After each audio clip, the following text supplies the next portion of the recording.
Hi, this is Aaron Williams with the Dyslexibility Disabled Politics podcast, which has been newly launched at the start of July. Start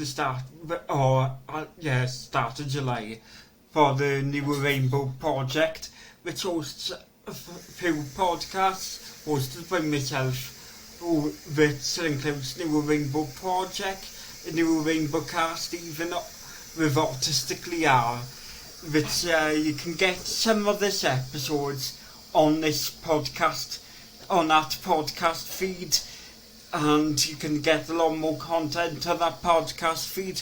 But this podcast is exclusively about disability politics, chatting to those within politics who are disabled, but also talking about those who make policy that affect disabled people and disabled campaigners. Like on the general election, I had an episode with somebody from Disabled People Against Cuts, the campaign group, who host independent campaigns, irrespective from any political parties, and I'm hoping to get a lot more variety in terms of people, coming on this podcast who are from different political parties and groups. So if you do want to get on this podcast, or if you hear anything on this episode that you're thinking that you would want to get in touch, ask a question, get involved in any sort of way, give me some feedback. So how you can do that is going online and with your email address, emailing that to neurainbow@neurainbowproject.com. You can find a lot more on www.neurainbowproject.com and at the social media feeds at New Rainbow Project on Facebook, Instagram and TikTok, as well as Blue Sky, which I don't use as much, but I still have a account on there, so if you do want to go on there and might start posting a bit more, so follow there for that. And as I said, I do appreciate that feedback of getting to know who really listens to this podcast, because it does make a difference hearing what you think of these podcast episodes. And I do thank you for subscribing and listening to this new podcast. So as I said, so getting on to this podcast episode in particular, this is with Brendan Roberts. He's a Welsh Liberal Democrat member.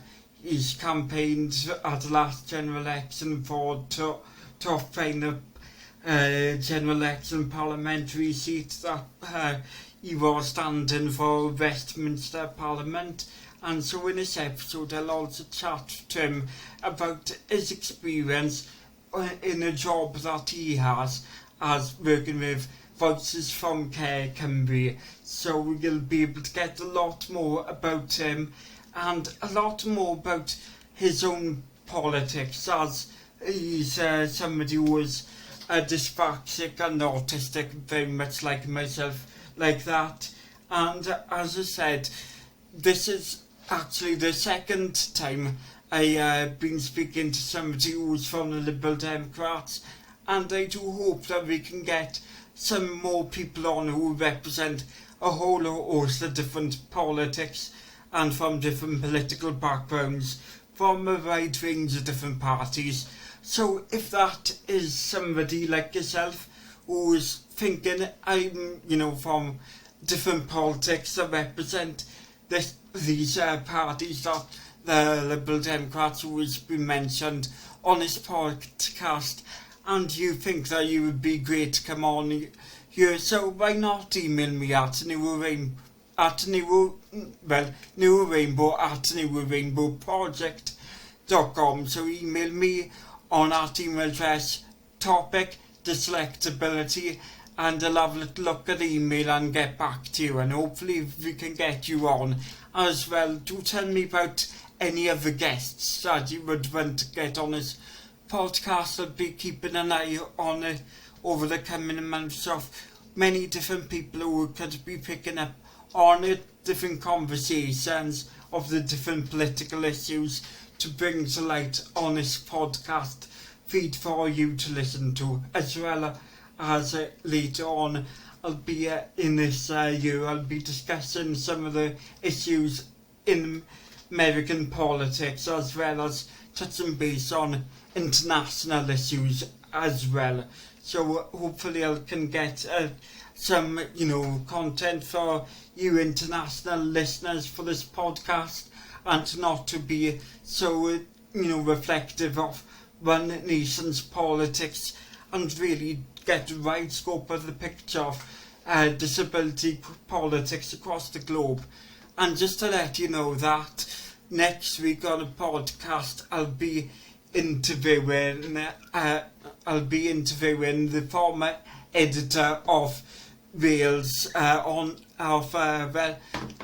Cymru. Nation Cymru is a national online website independent from any media organisation that produces news for Wales.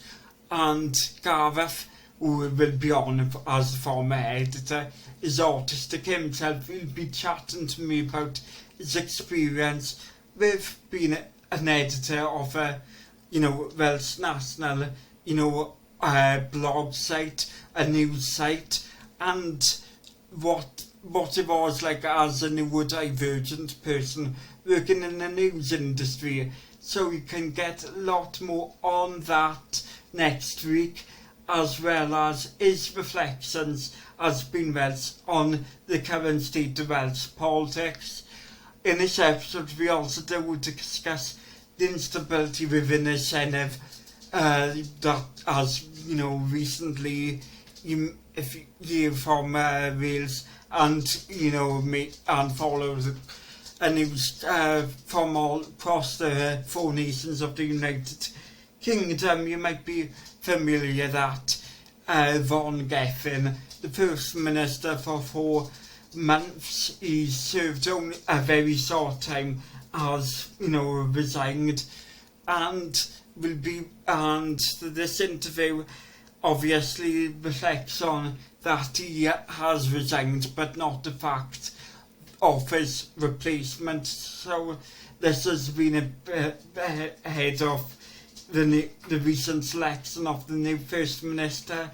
So for international listeners, we'll be giving you an information a bit about Welsh politics, and I hope to, as some Welsh person, break it down soon for you in any accessible means. So if you've got any questions as well about Welsh politics that you might want to know about, and how things work, for politics here in Wales, anything that you might be somebody of a novice of these areas, of the topics we discuss, and it's something that I could discuss a lot more on the podcast, on social media feeds, make some blogs on the website, because I open to upload a lot more blogs soon, as well as a lot more transcripts of the interviews. I'll be looking through the archive and reflecting it on there, as well as coming up this Sunday on the main podcast feed, the flagship podcast feed, Rainbowcast with Autistic Leah. I'll be chatting with Alice Hewson, who's recently had a book about neurodiversity in the workplace. So please look out for that, as well as if you're watching me on YouTube host this programme, do also find it on the New Rainbow Project podcast YouTube channel even. You'll be able to get every video content, everything from the podcasts on YouTube as well. So do keep an eye out for that, and again, anything on that is on the newrainbowproject.com website. Thank you for listening to this very long introduction of the podcast. And so let's get into, heard from Brendan Roberts, and let's see what he has to say when he introduces himself in a moment. Thank you. My name is Brendan Roberts. I live in Torfaen. I practically lived in Torfaen my whole life. I'm 23 years old. I currently work for Voices from Care Cymru and I work for my local authority. You are neurodivergent yourself. So I am. do you wanna Yes. tell me a bit about that? Yes, I have autism and I also have dyspraxia. They're both very different things to deal with on a daily basis. The autism more so than the dyspraxia. I was diagnosed at the age of 9, and since then I've just been navigating that and understanding what my strengths are. I say problem, quote unquote, Mhm. but they are the most difficult part. The dyspraxia is just ensuring that I don't walk into things. When you said about with that you got so far the that and you worked for the department working pensions, do you wanna give a bit of background to your own professional career experience? I think if we're gonna start off there, I think and probably link it all to my autism, perhaps. So I started out as an admin officer or administrative assistant for the third sector in social care. That was trying to get people into the social care sector and trying to entice more people into the sector. From that, I went to work for the Department for Work and Pensions. I worked in Newport Job Centre for just under 2 years. That was a very interesting experience, very different interactions with people on the daily basis. It taught me a lot about how people's interactions. It definitely stopped me from being a bit of a social butterfly. Then from that, I went on to become Torfaen's very first zero emissions transport officer. Because for those who don't know me very well, I am actually quite a bit of a transport nerd. So I was quite responsible for quite a lot of things around EV charging, electric vehicles. And in the time I was there, I was able to procure 54 EV chargers, which are now being rolled out across Torfaen. I managed to get an electric van for much cheaper than it was being advertised, thankfully. So that was actually quite a fun job. A lot of responsibility, though, a lot of pressure. And I think for anyone who is neurodivergent, if you're taking on a job like that, you've got to be prepared. Then from that, I went to work in a hotel for a little bit as an auditor slash receptionist, just to see me through until my next big break. Now I work for Voices from Care Cymru, doing a lot for children in care and care experience young people. And the opportunities that have came with that have been brilliant. I wasn't originally the policy assistant. I wasn't even employed by Voices from Care Cymru. I'm a young ambassador and I've been able to influence Welsh Government policy. I've sat down with Mark Drakeford, the ex-First Minister of Wales. I've met Vaughan Gething. Regardless of what you may think about him at the moment, he has certainly attempted to do a lot for care experience young people. I think just to have a bit of variety, I do have another job alongside that. I work in a local cemetery. It's quite a niche job, but one of the most rewarding aspects of that job is when relatives are coming to you and basically asking, can we find a grave? And you're able to give them all the information that you have to hand, and they're entirely grateful for that. I've had quite a lot of different career experiences, Yeah. but it's mostly been admin roles. Very broad and varied. So what in terms of growing up, being neurodivergent, to before you started in the world of employment and on a career ladder, what was it like being neurodivergent for yourself? Before working, I didn't go on to university. I would like to some point in the near future, but during school and college, I think throughout your whole professional experience, whether that's school, college, uni, or employment, it can be very hard to navigate the world when you have autism or navigate all those things. You can sometimes feel isolated and different, and people don't go to a lot of lengths to not make you feel different. But that doesn't mean I didn't have friends going throughout. I had friends that were quite understanding and other people that perhaps weren't so understanding, or I still have people now that aren't so understanding. So you grow up thinking, will I ever have friends? Will I ever find people who are like me? Now I have a lot more people in my life that are more neurodivergent. I think I was joking with somebody the other day. I have more friends that are neurodivergent than aren't neurodivergent. But you'll always find one or two things that come up throughout your life.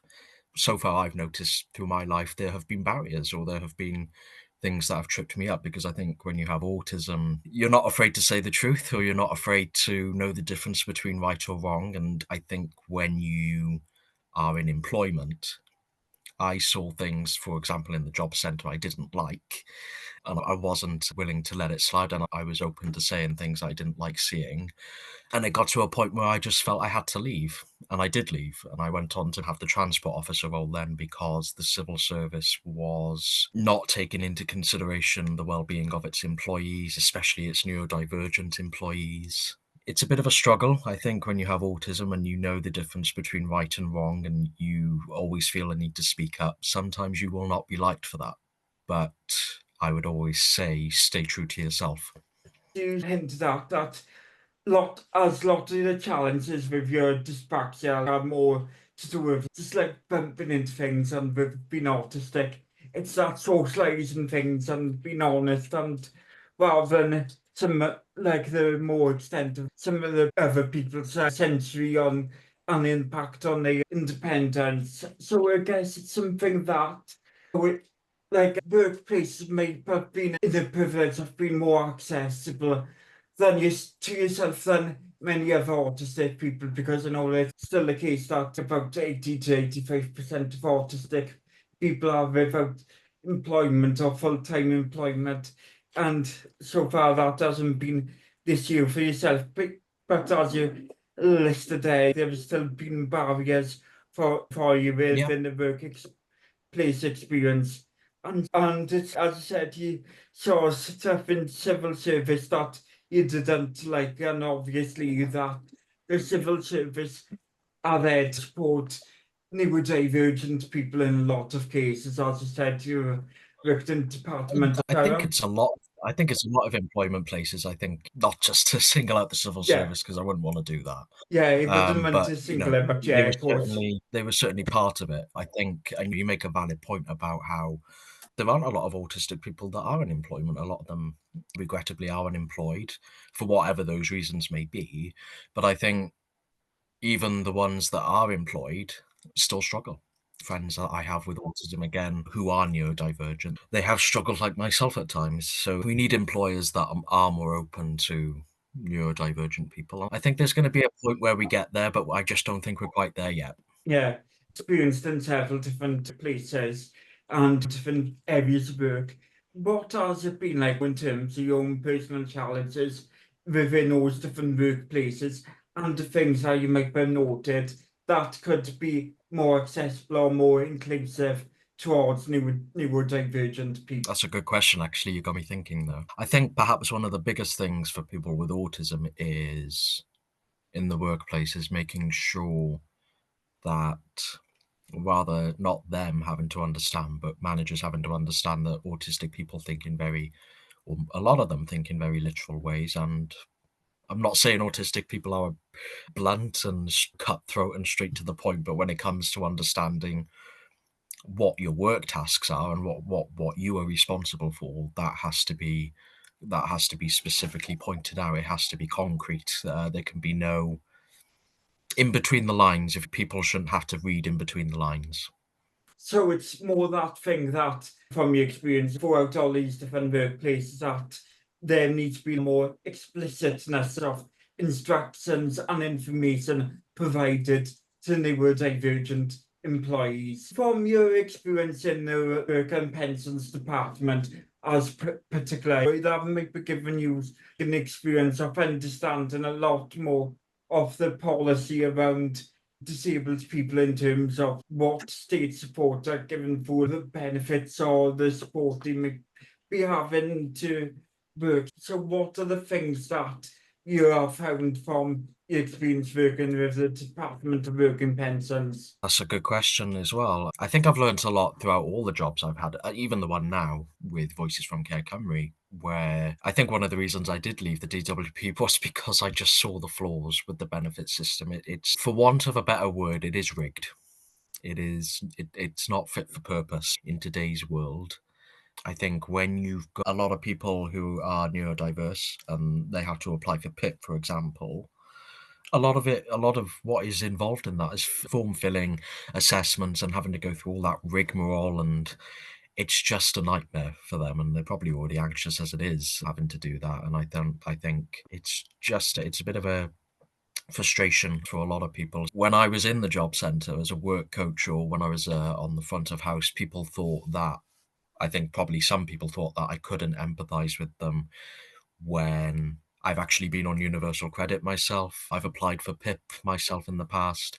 So I know exactly just how difficult all that process is. And it's not fun. So when it comes to anything to do with everyday life, whether that's benefits, whether that's getting employment, whether that's, heck, I don't know, even just trying to get a train ticket, it's just about making that process easier for everyone, regardless of how they think, whether they are neurotypical or neurodivergent. Especially when you referenced empathy, and people think you might feel natural to me, but since being disabled yourself, as autism is a disability, that it can give you a lot more empathy from that first person experience of having to do PIP assessments, understanding the whole experience of just being disabled, and there's challenges within workplaces, or like going through job interviews, as you might have experienced, seeing people like struggling with all the job interviews and applications, which maybe as an autistic person, being a very literal thinker, being quite honest in a quite way people could receive as being blunt, that can give you a kind of an understanding of what it might be like for the receiving end of being in the job centre system and for the workplace and pensions, and as well as since you have a lot of neurodivergent friends now, and it does give you a lot more understanding than if you haven't had that Exactly. experience. I think it's funny, a lot of people say that people with autism don't have empathy, when in actual fact, I think the majority of the time we have more empathy than people give us credit for. So yeah, I think, and the reason I say that, I think, is because autistic people, I think, are probably the last person to judge anyone else and understand what hardship is like, because there are so many autistic people that go through everyday life, and there's always something that is going to frustrate them, shall we say. I know for you a lot of experience in these areas that policy is political, and I know that you are a member of the Liberal Democrats and stood in the last general election in July Mm. for your local area of Torfaen. Can you give Yeah. more of your political backstory of how you got involved in politics? Oh, that's a long story. So I got interested in politics from about 13, 14. The 2010 years were quite interesting for politics. We saw Yeah. the Scottish independence referendum in 2014. 2015 was going to be, it was an interesting general election. Nobody could tell. People were thinking it was going to be another hung parliament. Obviously, it wasn't. Then 2016, Brexit referendums. Throughout those years, I wasn't a member of the Lib Dems then. I took an interest in what all the parties were saying, and I did my research and thought which one aligns best with my views. And by the time I was 18, I thought, the Lib Dems are my party. I think that they say things that the majority of what they say goes along with my views. Not everything, because no party is going to get it right for everyone. So I joined at 18, so 2019, before the December general election in 2019. I helped our candidate in Torfaen then 2021, I helped a little in the Senate election, but that was during COVID. There were a lot of restrictions on campaigning. And then 2022 comes along, and I'm putting myself forward for the local elections. Sadly, didn't win. I'm not Councillor Brendan Roberts. And of course, this year, I actually had no idea I was going to be the candidate. I didn't really anticipate being the candidate because I was still going through the approvals process. I was still going through the candidate assessment process. I had already done half of it, and I get a call from the Welsh candidates officer, and he says, "Would you like to be the candidate for Torfaen? We can make you a licensed candidate." And I think I said something along the lines of, "Yeah, sure, why not?" Because it was a bit of a shock. So, and here I am now. I'm still a member of the party. Internally, I'm the Welsh Young Liberals policy officer. I'm the Young Liberals care experience representative. I don't really see me leaving, but I think after the general election, I think you have to give yourself a reflection period, because I've been doing that a lot the last couple of weeks, thinking, where do I go from here? And I don't really know the answer yet to that, I will be honest, but for now I'm still a Lib Dem, and we'll see where life takes me. What do you mean? What's the thinking of, like, where do you go for that from there? I guess to go back to understand that and what made you want to be more proactive in politics. I think it's a few issues. I think it's going to sound ridiculous, but I think at the moment we need to have the honest conversation about Welsh independence. I'm not in favour of it. I've said this for some time. However, I'm not against the idea of holding a referendum, and the only reason I say that is because support for independence in Wales has grown, and there's going to come a point where we can't really ignore that, and we're going to have to accept that it is what it is. Scotland have already had a referendum. I think Wales should be given the same opportunity sooner rather than later. So it's been a case of, do I stay in the party and trying to change it from the inside? Do I go over to a party that is talking more about this, like Plaid Cymru? Or do I just leave party politics entirely? Do I somehow try to influence legislation policy like I already am doing with voices from Care Cymru and do it on a politically neutral, independent basis?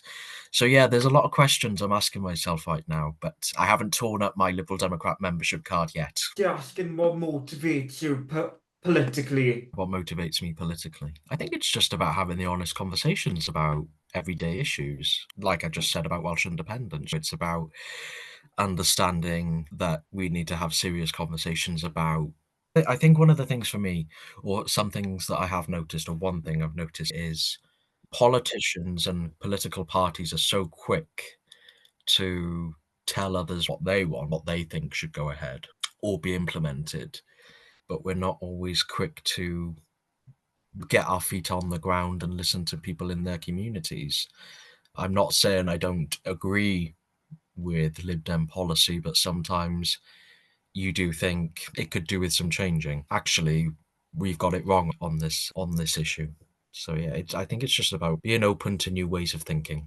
That's learning a lot from maybe past elections or past political campaigns, as I think it's something that when you mention you need to listen a lot more to what people think. You're thinking back to particularly 2019 when we had the general election in December of that year, and I've centred a lot more around Brexit, and I know the Liberal Democrats had the policy of revoking Article 50 without a referendum, a second referendum. Is And there that, were Lib Dems like me that were entirely against that. I just thought it was entirely undemocratic, if you ask me to say quite bluntly, bollocks to Brexit, revoke Article 50. That's not democratic. And the last time I checked, we have the word Democrats in our name. I was willing to go ahead with the idea of a second referendum because I thought that's quite plausible. What's the relationship with the EU from here forth? Do we completely leave it? Do we have some deal with them? Do we stay in the single market? Obviously, that didn't happen, unfortunately. That's one of the policies, again, where there are Lib Dems like me that just think, what on earth are the party doing? And that was a very difficult time for us, I think. I think under Joe Swinson's leadership, I think the party completely got it wrong. I don't think we had our finger on the button. But I think now there's some optimism with Ed Davey in charge.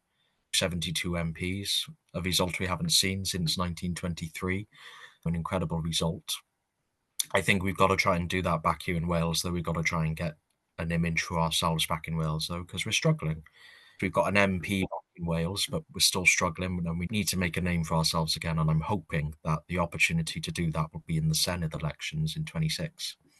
when you mentioned about you had been open to having a second referendum, and I think maybe the flaws then of when David Cameron held 2016 election after the 2050 general election. With that referendum, you didn't have a lot of confidence even in Brexit, or didn't even have an idea of what Brexit was. And some of the flaws in that was that there was no referendum thereafter for a plan for maybe a ratification referendum for the people to say, because there was no vision of Brexit then, for to ask people about, is this the deal you wanted if we voted on 2016 when the deal was done, they could have been asked, is this what you want or not? And then Exactly. yes. Yeah. And I guess that's then like what makes the 2015 general election quite interesting for yourself, But as you said, a lot of open optimism in the Liberal Democrats Party right now as well, since we're off that kind of big constitutional question, even though to be able to eventually ask the big constitutional question of independence in Wales. But I know it's definitely not a thing that Plaid Cymru are prioritising, and you did just mention the Senedd general elections in up and coming. Next one would be expected to be in 2026.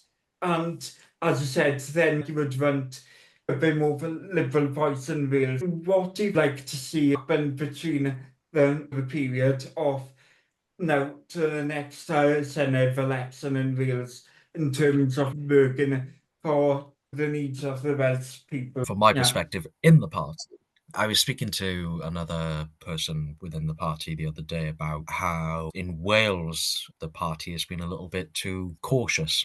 Or maybe I'm too radical. It's two ways of looking at it. For example, I think we need to have the debate on the growing support for Welsh independence. How do we do that? The Welsh Lib Dems want to focus on federalism, but we are not very good at explaining exactly what that is. So we either need to explain what that is, but we also need to have the grown-up conversation about having a referendum regardless of whether we support independence or not. I also think we're too cautious when it comes to taxes. For example, Wales has the ability to raise taxes now. I've written policy, or I have a policy idea where I'm advocating for a 1% tax increase and ring fencing it for dental care.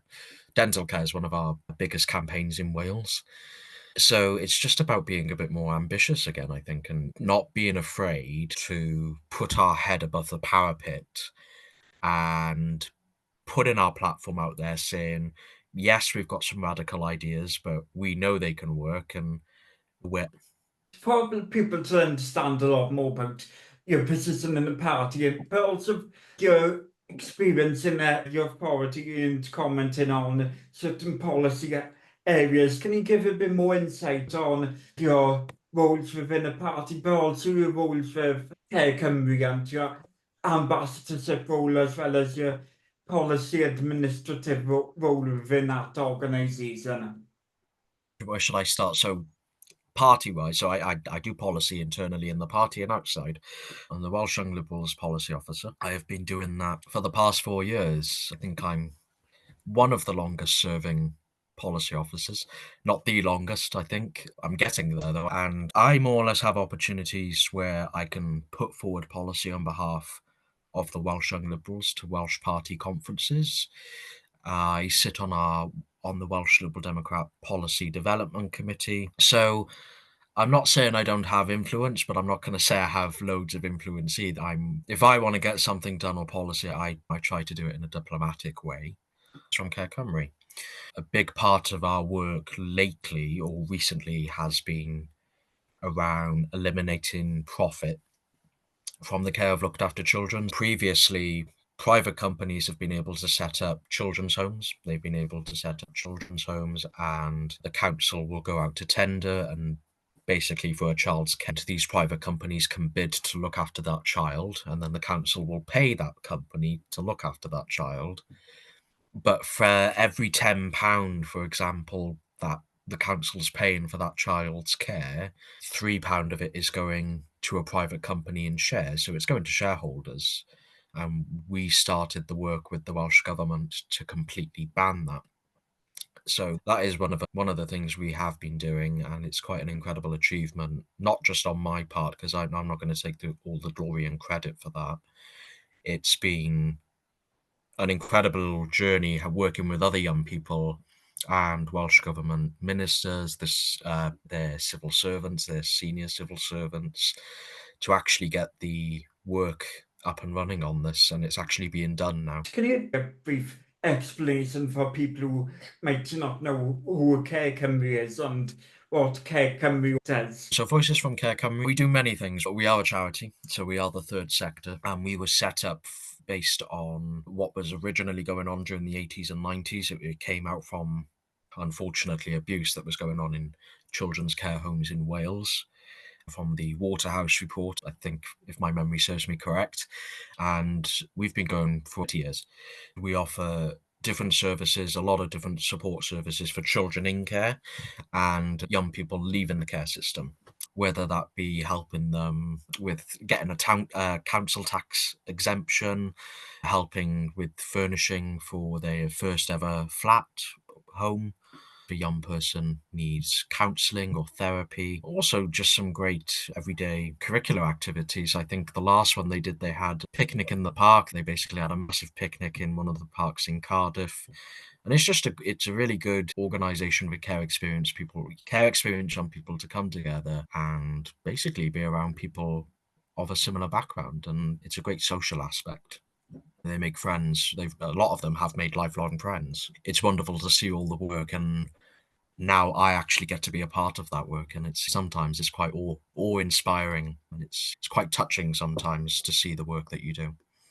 You've been able to work with Welsh government. What has, Welsh Parliament, what has that work been like, working across parties, and what has the impact of your work been? I think what I would start with, I would say it's always been staggering for me. If you had told me about 2 or 3 years ago, I would be working with the Welsh First Minister, cabinet ministers, and even members of the Welsh Parliament, and I would be going to the Senedd every so often, I probably would have scoffed at you, but now I'm realizing just how important the work is. It has been life-changing, if not for myself, because for me, this isn't about me.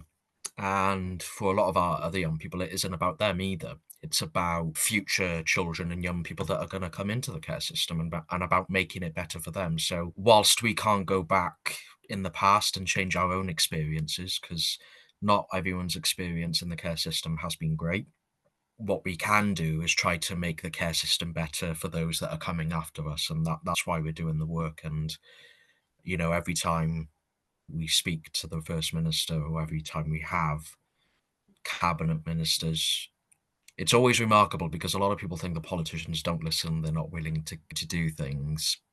But politicians from all sides of the aisle, Labour, Plaid Cymru, the Conservatives, and even Jane Dodds, the Liberal Democrat in the Senedd, they've all been there putting in the work to ensure that the care system is better. In some respects, it's been life-changing for all of us, because I don't think anyone could have anticipated just how much progress we are already making. From that, been able to observe a lot of that, and with a lot of reports about Welsh politics and the Welsh government, there's a lot of instability right now because a lot of change of leadership, a lot of issues around confidence within the Welsh government. Would do you think that instability could impact services and work to actually deliver debate policies, give enough scrutiny on certain things, or in regards It's to care and issues that you're impassioned about? Yeah, it's certainly a concern. With Mark Drakeford, we felt that stability was there. He definitely put the work in. And again, for what people may feel about Mark Drakeford, I have a lot of respect for the man. I've met him on more than one occasion, and if you had asked me 2 years ago, I probably would have said I couldn't stand him. But having got to know him and his personality and how much he cares about young people, I was incredibly inspired by him. And in some respects, we're actually quite similar, I found out. He's not one of these politicians that's all for handshaking and being in the limelight. He just wants to get the work done. I like to feel he and I are very similar there. I have a lot of time and a lot of respect for that man. And he started the work that is currently ongoing. Now, on to Vaughan Gething. I've met Vaughan Gething. Again, whatever you may think of him, he does care about this issue, but there's a lot of instability around him and around his government. We can't deny that or look past that. And we're now in the case where we have to have another First Minister. I actually have a bit of a funny story, I say funny as in not ha-ha, but funny, oh no. So on the day he resigned, me and my boss and some other young people, our board of trustees, were preparing to meet him on the Wednesday. So he resigned on the Tuesday, late morning, and I went up to my boss and I leaned on the door. I sighed, let out a big sigh, and I said, "What do we do now?" And we just had to play it by ear. and we just cancelled the meeting then. With Vaughan Gething and his staff were still anticipating that we were going to meet him, but we thought it was the wrong environment, and we just thought we can't really talk to a First Minister and ask him questions who's going to be on his way out, respectfully. Yeah, it's going to be a concern. I don't know who the next First Minister is going to be. I couldn't say for sure, but I'm hoping that we can make the same connections with them and that the work will continue to happen. I'm not too worried about that. What I am worried about is just how far the next government or the next First Minister would be willing to go. Could they tread back on some of the things that have been promised? So yeah, it's all up in the air at the moment, but I think with people like myself working for Voices from Care Cymru, we will push for things. We're not going to not make the work. From what Wally's been saying, seem to have quite socially economic progressive ideals and values. And in terms of what you've been a member of the Liberal Democrats and you joined in 2018, and then the party still was scarred by the coalition years. Reflecting on the coalition years and the era of austerity, has that era of austerity made you question when you joined the party whether that was something that you thought was right for you? It did make me think but I think one of the biggest things I looked at was I put a lot of research into why the coalition happened, what were the reasons behind it, and to put it into perspective, the math just did not add up. Even if Labour and the Lib Dems did work together, it would have been a minority still, which meant we would have had to work with some of the nationalist parties, which would have spelt trouble, even though we still did have an independence referendum in Scotland. But I think when you have too many parties working together, it can cause quite a lot of chaos. You even see that on local authorities. There were things in the coalition we did achieve, and I'm incredibly proud of them. And I think as somebody who is LGBT+, the whole legislation on same-sex marriage, that's one of our biggest achievements. And Labour always tried to make out that they were responsible for that. But at the end of the day, it was a Lib Dem MP that did the work on that. I'm quite a big advocate on LGBT+ rights. Full disclosure, I left the Salvation Army recently to join the Methodist Church because the Methodist Church are more open about LGBT+ issues. They're more open about having the discussion on LGBT+ rights and issues. So the Lib Dems have always been the forefront of talking about LGBT+ people. But not only that, we obviously raised the personal tax allowance.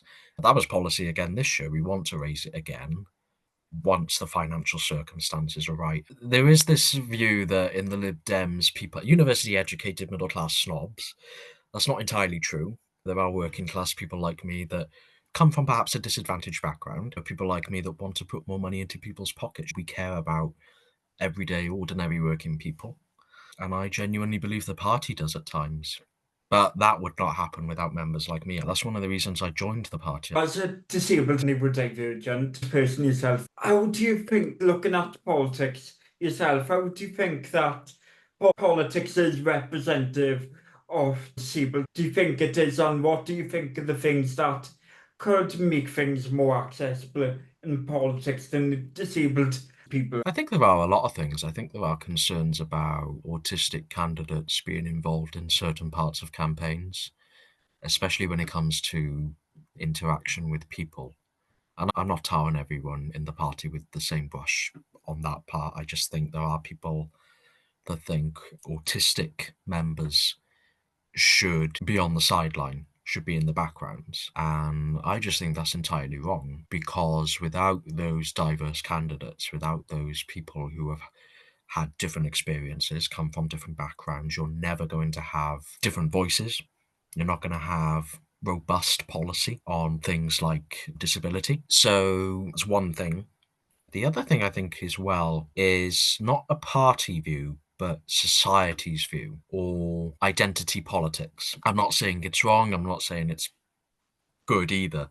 I think there's a time and a place for identity politics, and I think candidates need to be wary of it. It's been a bit of a struggle for me, because whilst being autistic is a part of who I am, and it's one of the reasons I got into politics, because I do care about social justice and making things better for a lot of different people, care experience young people, autistic people, the LGBT plus community. But people don't want to hear about that. That's not a them problem, or that's a case of it's not relevant until it is. It's where is being autistic relevant? So, for example, I went to a hustings for a disability group.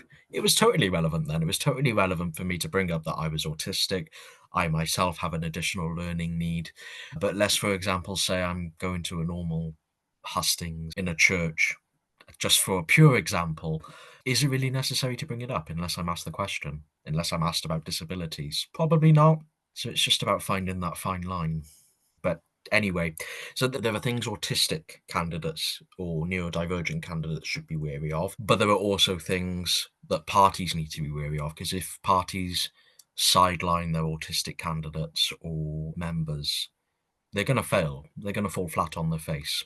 You need to have those diverse voices in politics, otherwise you're not really going anywhere. So the things that parties could improve upon, or people that who don't get with politics and certain such, what are how are the things that people could either be involved with, or what are any specific changes that you would like to see?